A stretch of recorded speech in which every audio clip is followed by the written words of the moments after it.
श्री स्वामी समर्थ। जगाला सावित्रीने मागितली इच्छापूर्ती, आम्हाला नेत्र, आई वडिलांना परिपुत्र संपत्ती, धनाला देऊन वरदान, विचार आले मला किती दृढ तुझी इच्छाशक्ती, मिळवते सत्यवानाला तूच खरी सत्यवानाची सावित्री, आमरण तुझीच पूजा वट सावित्री। श्री स्वामी समर्थ। तुम्हा सर्वांचे आपल्या यूट्यूब चॅनलवरती मी अगदी मनापासून स्वागत करते। तुमच्या मनातील सर्व चांगल्या इच्छा स्वामी महाराज पूर्ण करून हीच इच्छा स्वामींच्या चरणी प्रार्थना करते आणि आजच्या व्हिडिओला मी सुरुवात करते। आजच्या व्हिडिओमध्ये लवकरच येणाऱ्या वटपौर्णिमेची जास्तीत जास्त माहिती आपण पाहणार आहोत। आजचा जो व्हिडिओ आहे तर तो यामध्ये आपल्या मनामध्ये वटपौर्णिमेच्या पूजेबद्दल तसेच या दिवसाबद्दल ज्या काही शंका असतात तर त्या शंकांची उत्तरे देण्याचा सुद्धा प्रयत्न मी करणार आहे। व्हिडिओला सुरुवात करण्या अगोदर तुम्ही जर चॅनलवरती नवीन असाल, पहिल्यांदाच माझे व्हिडिओ पाहत असाल तर चॅनलला सबस्क्राइब करा। व्हिडिओ तुम्हाला खरंच माहितीपूर्ण वाटला तर व्हिडिओला सुद्धा लाईक करा। हिंदू पंचांगानुसार ज्येष्ठ महिन्यातील पौर्णिमा तरीही वटपौर्णिमा म्हणून साजरी केली जाते। या दिवशी सौभाग्यवती स्त्रिया वटसावित्रीचे व्रत करून अखंड सौभाग्याचा आणि पतीच्या दीर्घायुष्याचा आशीर्वाद मागत असतात, उपवास करत असतात, वडाच्या झाडाची पूजा करत असतात। या वर्षी म्हणजे 2024 प्रारंभ होणार आहे, ती म्हणजे 21 जून 2024 ला शुक्रवारी सकाळी 7:31 ते शनिवारी 22 जून सकाळी 6:37 पौर्णिमा असणार आहे। त्यामुळे वटपौर्णिमा जी आहे तर ती शुक्रवारी 21 जून 2024 ला साजरी होणार आहे। आता या दिवशी आपण वडाची जी पूजा करत असतो तरी ही पूजा जी आपण करत असतो ती पूजा करताना आपण वडाची ओटी सुद्धा भरत असतो। तर ही ओटी आहे तर ती भरताना कोणत्या साहित्याने भरायची आहे, तसेच या दिवशी आपण जी साडी नेसणार आहोत तर ती नवीनच असावी का, शुभ रंग कोणता असणार आहे। वटपौर्णिमेला एक असा रंग आहे की ज्या रंगाला अतिशय महत्त्व आहे, तर तो रंग कोणता, तर अशी बरीच माहिती आता आपण पाहूया। सर्वात अगोदर वटपौर्णिमा दिवशी आपण कोणत्या रंगाची साडी आहे तर ती नेसायला हवी आणि साडी नवीनच असावी का, तसेच नववधू म्हणजे ज्यांचे नुकतेच लग्न झालेले आहे तर अशा ज्या मुली आहेत तर त्यांनी कोणती साडी नेसावी, तर सर्वात महत्त्वाचं म्हणजे जी नववधू आहे तर तिने वटपौर्णिमेच्या पूजा करताना तुमच्या लग्नाची जी साडी असेल किंवा लग्नाचा शालू असेल तर तो नेसायचा आहे आणि आपल्याला साजे शृंगार करायचा आहे। तीच साडी नेसून ही वटपौर्णिमेची पूजा आहे म्हणजे वडाची पूजा आहे तर ती आपल्याला करायची आहे।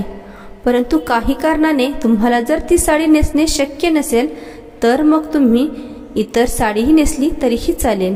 आता शुभ रंग जो आहे तर तो कोणता असतो बघा, प्रत्येक वेळेला आपण जेव्हा पूजा करतो तेव्हा काही रंगांचा सुद्धा विशेष असे महत्त्व असते।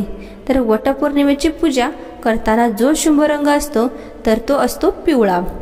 वडाचे झाड आहे तरी त्यामध्ये श्रीहरी विष्णूंचा सुद्धा वास असतो आणि पिवळा रंग हा भगवान विष्णू आणि श्रीकृष्ण यांना अतिशय प्रिय असा रंग आहे। त्यामुळे वटपौर्णिमेची पूजा करताना पिवळ्या रंगाला अनन्यसाधारण महत्त्व आहे। आता तुम्ही जर नवीनच साडी घेणार असाल तर तुम्ही आवर्जून वटपौर्णिमेच्या पूजेसाठी तर ही रंगाची साडी करू शकता। आता साडी नवीनच असावी का असं काही नाही, तुम्हाला जर घ्यायची असेल तर तुम्हाला जर नवीनच साडी घेणे परवडतच नसेल किंवा असेल तर तुम्ही वटपौर्णिमेच्या पूजेसाठी नवीन साडी घेऊ शकता। परंतु असं अजिबात नाही की ही पूजा करताना साडी नवीनच असावी, तुमच्याकडे अगोदर असलेली साडी सुद्धा तुम्ही नेसू शकता। फक्त ही साडी आहे तर ती स्वच्छ धुतलेली असावी। या अगोदर तुम्ही ही जरी वापरलेली असेल तरी सुद्धा स्वच्छ धुतल्यानंतरच आपल्याला या पूजेसाठी ही साडी वापरायची आहे तर ही वापरायची आहे। जरी तुमच्याकडे पिवळ्या रंगाची साडी नसेल तर इतर जे रंग आहेत तुमच्याकडे लाल रंग असेल किंवा हिरवा रंग असेल, गुलाबी रंग असेल, केशरी रंग असेल तर या रंगाची सुद्धा तुम्ही साडी नेसू शकता। परंतु ही पूजा करताना चुकूनही काळ्या किंवा पांढऱ्या रंगाची साडी नेसायची नाही. यानंतर आहे म्हणजे आपल्याला पतीचे औक्षण आहे. तर ते कधी करायचं आहे, तर तुम्हाला काय करायचं आहे, ज्या दिवशी म्हणजे आपण वडाची पूजा करणार आहोत त्या दिवशी सकाळी लवकर उठल्यानंतर तुमची देवपूजा वगैरे आटोपायची आहे.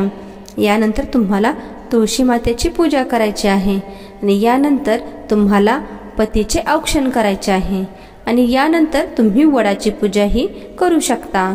वटपौर्णिमेचा जो उपवास आहे तर तो उपवास आपण 3 प्रकारे करू शकतो. तुम्ही वडाच्या झाडाची पूजा करेपर्यंत उपवास करा आणि त्यानंतर तो सोडा. तसेच तुम्ही दिवसभर उपवास करा आणि रात्री तो सोडू शकता. किंवा तुम्ही त्या दिवशी म्हणजे दिवस आणि रात्री उपवास करून दुसऱ्या दिवशी हा उपवास सोडू शकता. तर अशा प्रकारे 3 वेळा आपण उपवास हा करू शकतो. आता आपण जेव्हा वडाची पूजा करतो तेव्हा वडाची ओटी भरत असतो. तर ही ओटी तर कशा, यामध्ये 2 वस्तू आहेत की ज्या असायलाच हव्यात.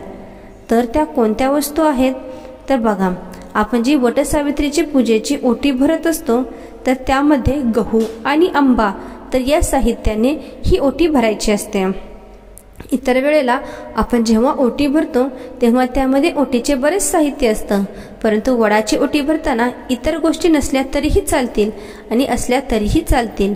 म्हणजे जे आपण ओटीमध्ये वापरतो जसे की नारळ असेल किंवा जे काही सौभाग्याचं आहे हे असेल, ते हिरव्या बांगड्या असतील, खारीक, खोबरे, जे साहित्य आहे तर ते साहित्याने जर आपण ओटी भरू शकतोच, परंतु साहित्य हे एक वेळ असले तरीही चालेल.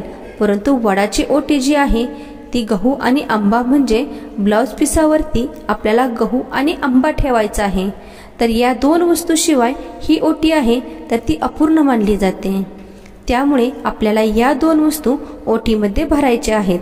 आपल्याला वडाच्या झाडाला आपण जो धागा गुंडाळतो तर त्यावेळेला सुद्धा बऱ्याच जणी काय करतात की एक वेळा वडाच्या झाडाला घातल्यानंतर ह्या धाग्याला गाठ मारतात आणि त्यानंतर बाकीचे जे वेळे आहेत ते घातले जातात. परंतु असा धागा चुकूनही गुंडाळू नये. या धाग्याला चुकूनही गाठ जी आहे ती मारायची नाही. आपण वडाच्या झाडाला ज्या प्रदक्षिणा घालतो त्या तुम्ही 5, 7, 11 किंवा 111 अशा संख्येमध्ये घालू शकता. परंतु वडाला धागा गुंडाळताना आपण जेव्हा वडाला सुचवत असतो तर तेव्हा चुकूनही आपल्याला त्या धाग्याला गाठ जी आहे तर ती मारायची नाही. त्याचप्रमाणे तुमच्या जवळपास जर वडाचे झाड नसेल तर काय करायचे, तर आपण वडाच्या झाडाचे चित्रही काढून त्याची पूजा करावी. वडाच्या रोपाची पूजा करणे तर सुद्धा शास्त्रामध्ये मान्य नाही, कारण मोठ्या जे जुनं झाड आहे तर अशा वडाची पूजा करावी असे सांगितले जाते. त्यामुळे तुम्ही वडाची फांदी आणून किंवा छोट्या रोपाची पूजा न करता एकतर तुम्हाला जर वडाचे जुने झाड मिळाले म्हणजे जे झाड मोठे आहे तर अशा झाडाची पूजा तुम्ही करू शकता, किंवा मग तुम्ही सरळ वडाच्या झाडाचे चित्र काढून त्याची पूजा करू शकता. कारण जेव्हा आपण वडाच्या फांदीची पूजा करतो किंवा रोपाची पूजा करतो तेव्हा त्यापासून मिळणारे जे आपल्याला फळ आहे तर ते फळ आपल्याला मिळत नाही. ती पूजा आहे ती फलित होत नाही, कारण धर्मशास्त्रानुसार या गोष्टी मान्य नाहीत. वडाचे जे झाड आहे तर ते 6 फूट उंचीपेक्षा जास्त असावे आणि अशा झाडाची पूजा जी आहे तर ती आपल्याला करायची आहे. आणि असे झाड मिळाले नाही तर तुम्ही चित्र काढून त्याची पूजा केली तरीही चालेल. आपल्याला पूजेचे संपूर्ण फळ जे आहे तर ते मिळू शकते. आतापर्यंत जर तुम्ही वटसावित्रीचे व्रत केलेलेच नसेल तर मग तुम्ही या वर्षी ते करू शकता. का तर हो, तर तुम्ही या वर्षीपासून हे व्रत करू शकता. सावित्रीचे तिच्या पतीचे प्राण परत आणले आणि आपले हे व्रत होते. म्हणजेच वटसावित्रीने व्रत आणि तशीच शक्ती सर्व महिलांमध्ये यावी तर यासाठीच हे जे व्रत आहे. तर हे जर तुम्ही करत नसाल तर या वर्षीपासून हे व्रत तुम्ही पतीच्या दीर्घायुष्यासाठी नक्कीच करू शकता. तसेच आपण जेवढ्या जुन्या झाडाची पूजा करू तर तेवढे अत्यंत शुभ मानले जाते. परंतु प्रत्येक वेळी जुने वडाचे झाड आहे तर मिळतच नाही, त्यामुळे तुम्हाला जे झाड मिळेल त्याची पूजा करू शकता, परंतु फांदीची पूजा करू नका. अगोदर सांगितल्याप्रमाणे त्याऐवजी तुम्ही वडाच्या झाडाचे चित्र काढून त्याची पूजा करू शकता. आता पिरियड असेल किंवा सुतक असेल तर ही पूजा करावी का, तर अजिबात नाही. पिरियड आणि सूतक असेल तर तेव्हा केलेली कोणतीही पूजा रुजू होत नाही आणि म्हणूनच त्यावेळेला तुम्हाला काय करायचं आहे तर ही पूजा करायची नाही. तुम्ही फक्त उपवास जो आहे तर तो केला तरीही चालेल, परंतु वडाच्या झाडाची पूजा करू नका. गर्भवती स्त्रीने हे व्रत करू शकते का तर शास्त्रामध्ये असा कुठेही उल्लेख नाही की प्रेग्नेंट असल्यास पूजा करू नये. परंतु तुम्हाला जर खूप दगदग होणार असेल तर तुम्ही हे व्रत करणे टाळा. तुम्ही खाऊन पिऊन उपवास करू शकता किंवा नाही केला तरीही चालेल. फक्त तुम्ही घरीच तुमच्या पतीचे औक्षण जे आहे तर ते करू शकता, परंतु 6 महिन्यापर्यंतची पूजाच करावी. 6 महिन्यानंतरच्या पुढे मात्र आपल्याला ही पूजा आहे ती करणे टाळायची आहे, कारण आपल्याला त्रास होऊ शकतो, दगदग होऊ शकते. यानंतर आपल्याला या दिवशी कोणालाही अपशब्द बोलायचा नाही, कोणाचाही अपमान करायचा नाही. जेवढं राहता येईल तेवढे सात्विक राहायचे आहे. त्याचप्रमाणे आपल्या घरातलं वातावरण सुद्धा हसत खेळत ठेवायचं आहे. आपल्या पतीला या दिवशी आपल्याला कितीही बोलायचं नाही, काहीही बोलायचं नाही, पतीचा आदरच करायचा आहे. तर आपल्या नात्यामध्ये पतीने पत्नीला आणि पत्नीने पतीला आदर हा नेहमीच करायला हवा. परंतु इतर वेळा जरी आपण एकमेकांना काहीतरी बोलत असतो, परंतु या दिवशी म्हणजे वटपौर्णिमेच्या दिवशी आपण पतीला चुकूनही काही बोलू नये, अपशब्दही बोलू नये. तर अशा प्रकारे आपण वटपौर्णिमेच्या दिवशी पूजा करायची आहे. या व्हिडिओमध्ये मी तुम्हाला वटपौर्णिमेच्या दिवशी कशा प्रकारे पूजा करायची, योग्य मुहूर्त काय आहे, त्याचप्रमाणे कोणत्या कलरची साडी नेसावी व कशी वटपौर्णिमेची ओटी भरावी, हे सर्व माहिती तुम्हाला या व्हिडिओमध्ये सांगितली आहे. तुम्हाला ही माझी माहिती कशी वाटली कमेंटमध्ये नक्की सांगा. चॅनलवरती जर नवीन असाल तर सबस्क्राईब करा आणि असेच माहितीपूर्ण व्हिडिओ पाहण्यासाठी आपल्या श्री स्वामी संदेश वास्तू टिप्स या चॅनलला सबस्क्राईब करा. श्री स्वामी समर्थ. अवधूत चिंतन. श्री गुरुदेव दत्त.